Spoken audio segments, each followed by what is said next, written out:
और देखिए एक बहुत बड़ी खबर आ रही है टीएमसी को लेकर। लोकसभा में टीएमसी संसदीय दल में बड़ी टूट की खबर है।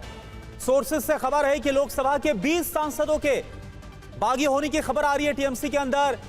सोर्सेज से खबर यह है कि बागियों की लिस्ट में अब सायुनी घोष का नाम भी शामिल हो गया। इससे पहले 19 सांसदों के बागी रुख अख्तियार करने की खबर आ रही थी, लेकिन अब यह खबर आ गई है कि सायुनी घोष का नाम भी, यानी कि अब जो बागी सांसद हैं उनकी संख्या बढ़कर 20 हो गई है। सायुनी घोष के बारे में अपडेट यह है कि वो दिल्ली से कोलकाता अब चली गई हैं। सायुनी घोष और राज्यसभा से इस्तीफा देने वाली सांसद सुष्मिता देव एक साथ दिल्ली से कोलकाता गए और इस दौरान ये जो तस्वीरें आई हैं वो बताया जा रहा है कि एयरपोर्ट से है।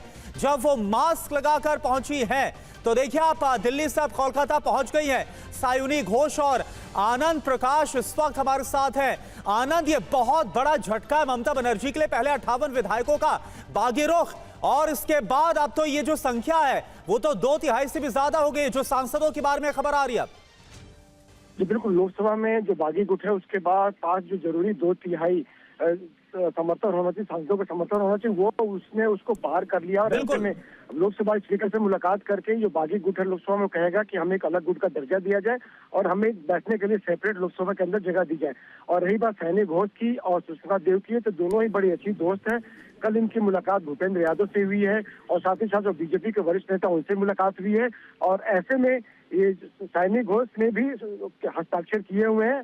जो 19 सांसदों का जो लेटर है उस पर सायुनी घोष का भी हस्ताक्षर है। और हमें ये बताया जा रहा है कि 1-2 सांसद अभी और कतार में है जिनको अगर जरूरत पड़ेगी तो उनसे साइन कराया जाएगा। लेकिन उसके पीछे वजह यह है कि जो जरूरी संख्या होनी चाहिए 19 सांसदों की, 2/3 बिल्कुल सांसदों की संख्या उनसे वो बागी गुट ने पार कर ली है। और जाहिर तौर बहुत सारे लोगों को झटका ये लगा कि सायुनी घोष जैसे चेहरे जो कि मुखर विरोधी थे बीजेपी के, उन्होंने कैसे आके, जो ममता के अभिषेक बनर्जी करीबी बताए जाते थे, उन्होंने कैसे आके बागी रुख का अख्तियार कर लिया। लेकिन जब इसके बारे में पता किया गया तो सांसदों बिल्कुल ये चौंका देने वाली खबर। और जाहिर सी बात है कि जो मुश्किलें हैं, चुनौतियां हैं, वो ममता बनर्जी की लगातार बढ़ रही है और इस पर भी हम बात करेंगे जब एयरपोर्ट पर सायुनी घोष पहुंचे और मास्क